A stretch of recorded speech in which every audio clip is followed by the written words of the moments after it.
BNPSC online classes में आपका स्वागत है। आज अपन बात करते हैं चैप्टर 4 की जनसंख्या।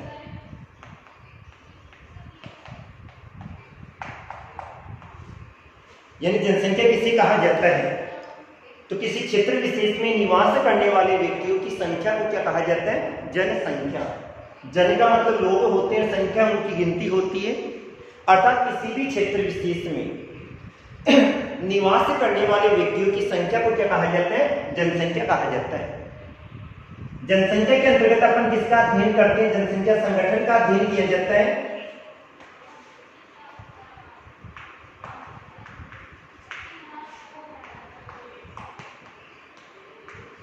अर्थात जनसंख्या संगठन जनसंख्या की वह सामाजिक विशेषता है जिसमें जनसंख्या के वितरण का अध्ययन किया जाता है, उसके घनत्व का अध्ययन किया जाता है, आयु वर्ग का अध्ययन किया जाता है, वर्दी का अध्ययन किया जाता है, लिंगानुपात,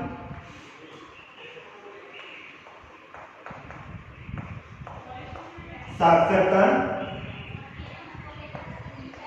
और व्यवसाय का अध्ययन किया जाता है। यानी जनसंख्या किसे कहा जाता है? तो किसी क्षेत्र विशेष में निवास करने वाले व्यक्तियों की संख्या को क्या कहते हैं? जनसंख्या कहा जाता है। अब जनसंख्या के अंतर्गत अपन जनसंख्या संगठन का अध्ययन करते हैं और जनसंख्या संगठन जनसंख्या की वह सामाजिक विशेषता है जिसमें अपन जनसंख्या के वितरण का अध्ययन करते हैं, उसके घनत्व का अध्ययन किया जाता है, आयु वर्ग का अध्ययन किया जाता है, वर्दी का अध्ययन किया जाता है, लिंगानुपात का अध्ययन किया जाता है, साक्षरता का अध्ययन किया जाता है और व्यवसाय का अध्ययन किया जाता है। जनसंख्या संगठन जनसंख्या की वह सामाजिक विशेषता है जिसमें जनसंख्या वितरण, घनत्व, आयु वर्ग, वर्दी, लिंगानुपात, साक्षरता और मानव के व्यवसाय का अध्ययन किया जाता है। अब सबसे पहले अपन अध्ययन करते हैं उनकी परिभाषा का अध्ययन करते हैं। सबसे पहली बात आती है जनसंख्या वितरण। जनसंख्या वितरण का तात्पर्य भूपृष्ठ पर लोगों के बसाव से है। जनसंख्या वितरण का तात्पर्य भूपृष्ठ पर लोगों के बसाव से है, अर्थात धरातलीय क्षेत्र पर लोगों का वितरण किस प्रकार पाया जाता है। जनसंख्या वितरण का तात्पर्य भूपृष्ठ पर लोगों के बसाव से है, अर्थात धरातलीय क्षेत्र पर लोगों का वितरण किस प्रकार पाया जाता है। कहीं पर लोग अधिक निवास करते हैं तो कहीं पर लोग कम निवास करते हैं। दूसरी बात आती है जनसंख्या घनत्व। जनसंख्या घनत्व भूमि तथा लोगों की संख्या के मध्य का अनुपात है। जनसंख्या घनत्व भूमि तथा लोगों की संख्या के मध्य का अनुपात है जिसकी गणना प्रति वर्ग किलोमीटर में की जाती है, अर्थात एक वर्ग किलोमीटर में निवास करने वाले व्यक्तियों की संख्या को क्या कहा जाता है? जनसंख्या घनत्व कहते हैं। तो जनसंख्या घनत्व भूमि तथा लोगों की संख्या के मध्य का अनुपात है जिसकी गणना प्रति वर्ग किलोमीटर में की जाती है, अर्थात एक वर्ग किलोमीटर में निवास करने वाले व्यक्तियों की संख्या को क्या कहा जाता है? जनसंख्या घनत्व कहा जाता है। इसके बाद में आ जाता है आयु वर्ग। आयु वर्ग के अंतर्गत जनसंख्या को विभिन्न आयु वर्गों में बांटकर अध्ययन किया जाता है। विभिन्न आयु वर्गों का अध्ययन करें तो अपन ने जैसे कह दिया बाल वर्ग हुआ, युवा वर्ग हो गया और वृद्ध वर्ग हो गया। अर्थात जनसंख्या को विभिन्न आयु वर्गों में बांटकर क्या किया जाता है? अध्ययन किया जाता है। इसके बाद में आता है जनसंख्या वर्दी।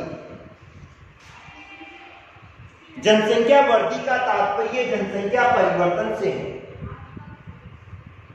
जनसंख्या वर्दी का तात्पर्य जनसंख्या परिवर्तन से है, अर्थात किसी क्षेत्र विशेष में एक निश्चित समय में जनसंख्या में होने वाला परिवर्तन ही क्या कहलाता है? जनसंख्या वर्दी कहलाता है। जनसंख्या वर्दी का तात्पर्य जनसंख्या परिवर्तन से है, अर्थात किसी क्षेत्र विशेष में एक निश्चित समय में जनसंख्या में होने वाला परिवर्तन ही क्या कहलाता है? जनसंख्या वर्दी कहलाता है। इसके बाद में आ जाता है लिंगानुपात। लिंग अनुपात भी कहा जाता है, लिंगानुपात भी कहा जाता है। लिंगानुपात स्त्री तथा पुरुषों के मध्य का अनुपात है। लिंगानुपात स्त्री तथा पुरुषों के मध्य का अनुपात है, जिसकी गणना प्रति 1000 पुरुषों के पीछे स्त्रियों की संख्या में की जाती है, अर्थात 1000 पुरुषों के पीछे स्त्रियों की संख्या को क्या कहा जाता है? लिंगानुपात कहा जाता है। लिंगानुपात स्त्री तथा पुरुषों के मध्य का अनुपात है, जिसकी गणना प्रति 1000 पुरुषों के पीछे स्त्रियों की संख्या में की जाती है, अर्थात 1000 पुरुषों के पीछे स्त्रियों की संख्या को क्या कहा जाता है? लिंगानुपात कहा जाता है। इसके बाद में आती है साक्षरता। साक्षरता किसे कहा जाता है? 7 वर्ष या 7 वर्ष से अधिक आयु का वह बालक जो अपनी भाषा में या किसी भी भाषा में पढ़ना लिखना जानता हो। 7 वर्ष या 7 वर्ष से अधिक आयु का वह बालक है जो अपनी भाषा में या किसी भी भाषा में पढ़ना लिखना जानता हो तथा जिसे अंक गणितीय ज्ञान हो। आपसी समझ भी होनी चाहिए और अंक गणितीय ज्ञान भी होना चाहिए। क्या कहलाता है? साक्षर कहलाता है। और साक्षर के अनुपात को क्या कहा जाता है? साक्षरता कहा जाता है। तो 7 वर्ष या 7 वर्ष से अधिक आयु का वह बालक है जो अपनी भाषा में या किसी भी भाषा में पढ़ना लिखना जानता हो तथा जिसे अंक गणितीय ज्ञान होता है, क्या कहलाता है? साक्षर कहलाता है। और साक्षर के अनुपात को क्या कहा जाता है? साक्षरता कहा जाता है। इसके बाद में आ जाता है मानव व्यवसाय। मानव द्वारा अपने जीविकोपार्जन हेतु की जाने वाली आर्थिक क्रिया को क्या कहा जाता है? मानव व्यवसाय। अर्थात मनुष्य अपना जीवन चलाने हेतु जो भी आर्थिक क्रियाकलाप करता है, काम धंधा करता है, उसे क्या कहा जाता है? मानव व्यवसाय कहा जाता है। तो ये तो जो जनसंख्या किसे कहा जाता है? तो जनसंख्या किसे कहते हैं? किसी क्षेत्र विशेष में एक निश्चित समय जहां पर लोग निवास करते हैं, क्या कहलाती है? जनसंख्या कहलाती है। अब संपूर्ण पृथ्वी का अध्ययन करें तो संपूर्ण पृथ्वी का जो क्षेत्रफल आता है वो आता 13.6 करोड़ वर्ग किलोमीटर।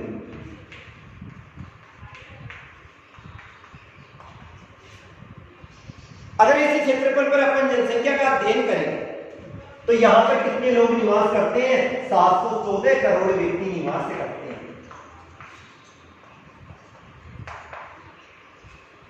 संपूर्ण पृथ्वी का अध्ययन कर रहे हैं अपन। पृथ्वी के स्तरीय भाग, लोग स्तरीय भाग पर निवास करते हैं, तो संपूर्ण पृथ्वी के 13.6 करोड़ वर्ग किलोमीटर क्षेत्रफल पर 714 करोड़ व्यक्ति निवास करते हैं। अब सबसे पहले बात करते हैं अपन जनसंख्या वितरण।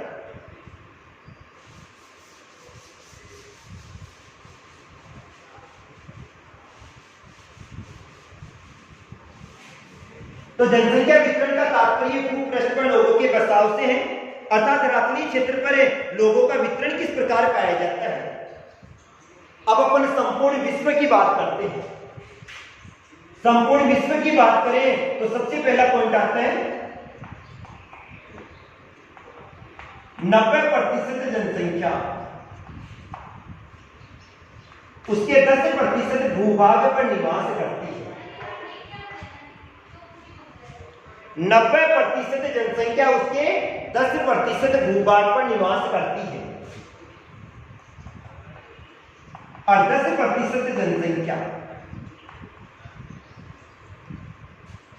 90% भूभाग पर निवास करती। समझ में आ गया? 90% जनसंख्या थोड़े से क्षेत्र में, केवल कितने में? 10% भूभाग पर निवास करती है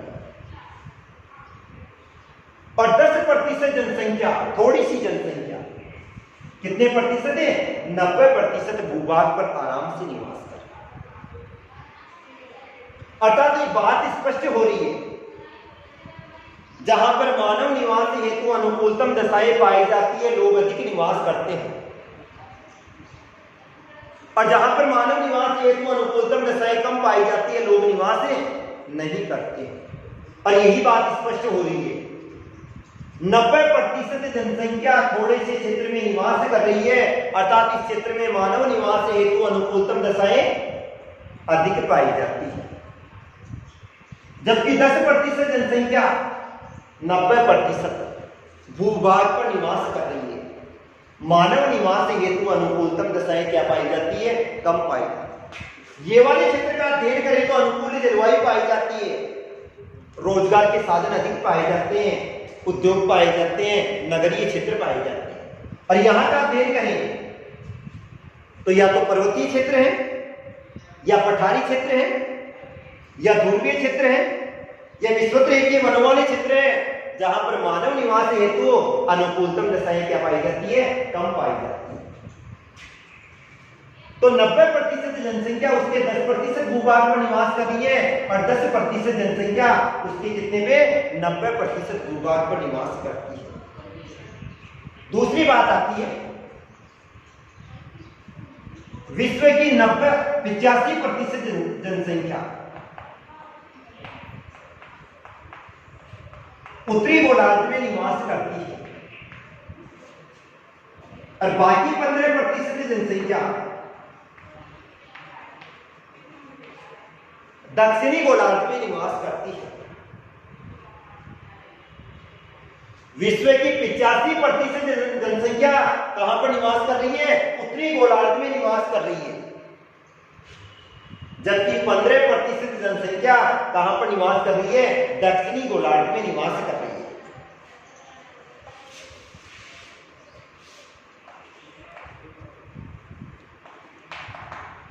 नॉर्थ हो गया, और ये 10% हो गया, ये क्या हो गया? साउथ हो गया 15%। तो 85% जनसंख्या उत्तरी गोलार्ध में और 15% दक्षिणी गोलार्ध में। अंतर क्या है? कारण क्या है? उत्तरी गोलार्ध का अध्ययन करें तो उत्तरी गोलार्ध में स्थल की प्रधानता पाई जाती है, और जब यहां स्थल की प्रधानता पाई जाती है तो लोग अधिक निवास करते हैं। जबकि दक्षिणी गोलार्ध का अध्ययन करें तो यहां पर जल की प्रधानता पाई जाती है, और जब यहां पर जल की प्रधानता पाई जाती है तो लोग कम निवास करते हैं। तो विश्व की 85% जनसंख्या उत्तरी गोलार्ध में निवास कर रही है, और बाकी 15% कहां पर निवास कर रही है? दक्षिणी गोलार्ध में निवास कर रही है। तीसरी बात आती है, विश्व की 3/4 जनसंख्या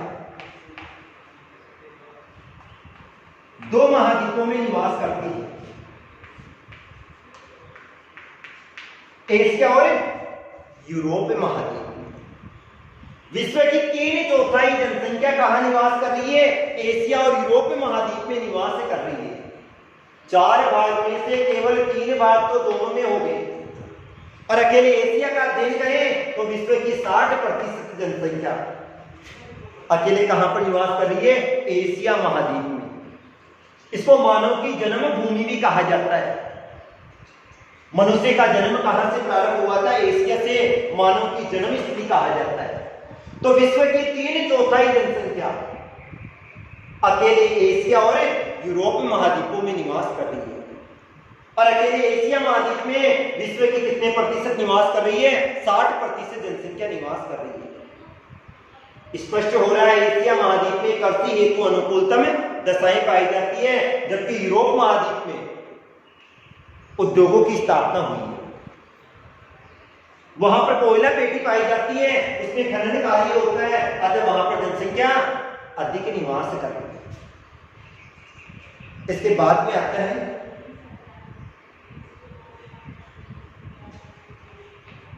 विश्व की 80% जनसंख्या। कितने प्रतिशत है? 80% जनसंख्या 20 डिग्री से लेके 60 डिग्री उत्तरी अक्षांश में निवास कर रही है।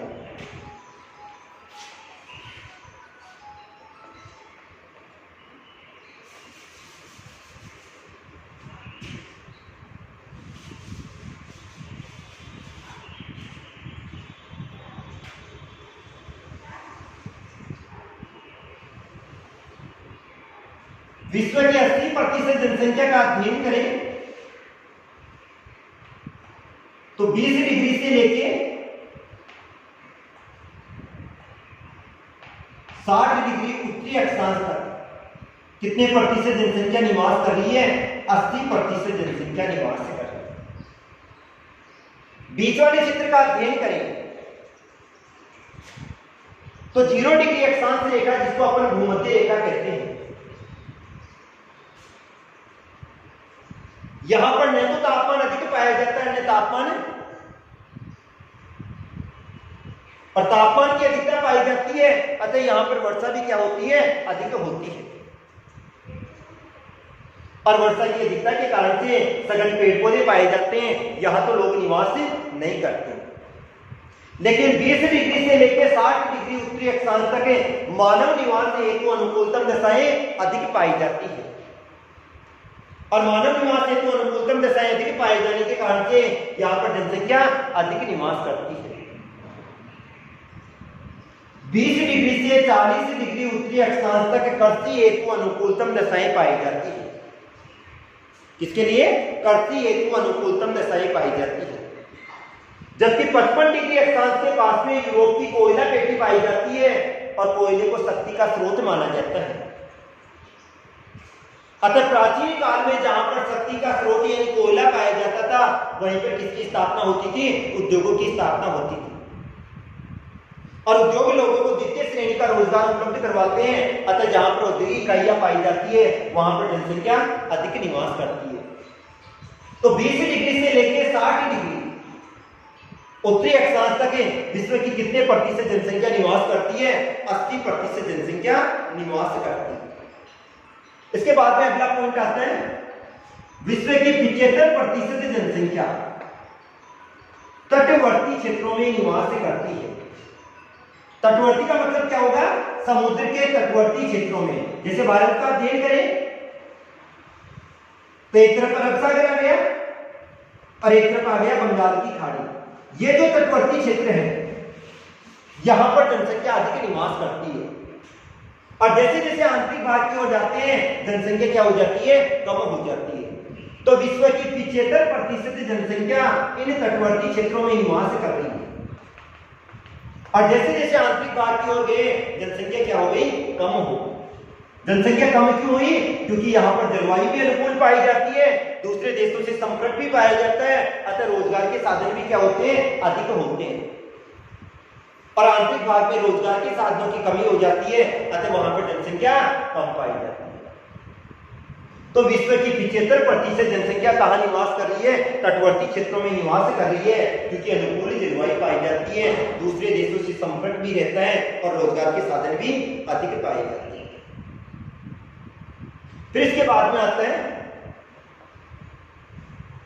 विश्व की 75% जनसंख्या तटवर्ती क्षेत्रों में होगी, विश्व की 80% जनसंख्या समुद्र तल से